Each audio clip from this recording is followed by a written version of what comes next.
Time to see if the comedy is really all that bad. This is Studio Series 86 Coronation Starscream. Released in the Leader class back in 2022, this figure represents the classic scene in the 1986 movie when the treacherous Decepticon Air Commander attempted to ascend the throne as Decepticon leader. And perhaps unsurprisingly, this figure is a repaint and remold of Voyager class Kingdom Starscream with a whole mess of accessories, which we'll get into in just a bit. The figure itself is pretty darn cool, which isn't surprising to me. The G2 Ramjet I looked at earlier uses the same base body with only a few parts being different, and I love that thing. We have great paint work, excellent articulation with only waist rotation being left out, which is kind of weird for a modern Transformer. This version of the mold also has additional articulation in the hands, which is a nice touch. It's also nice to see that even if they did cover this guy in extra bits, they don't affect articulation all that much. The designers obviously went through a lot of trouble to make sure that the shoulders could still move and that the cape didn't keep things too locked in place. But speaking of accessories, let's go ahead and move on to them. They are the biggest draw for the set after all. First up, we have the Decepticon Throne, which is actually based off the command chair from the Nemesis. This thing is molded in solid purple and has some ports we'll show off in a bit. Next up, we have the removable shoulder pads.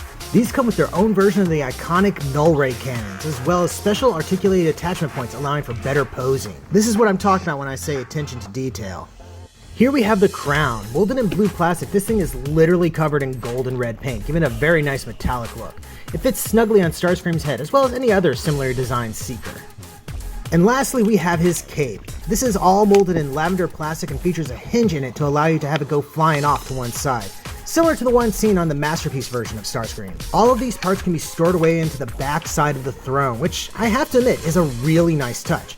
Now, if only Starscream could actually sit in the chair. This design doesn't really lend itself to this sadly, but you can use it for various Megatrons, I bet. Transformation is almost exactly what we saw with G2 Ramjet a while back, which is to say it's a complicated but fun process. The initial steps with the arms do take a little getting used to though. After that though, everything flows and moves quite nicely.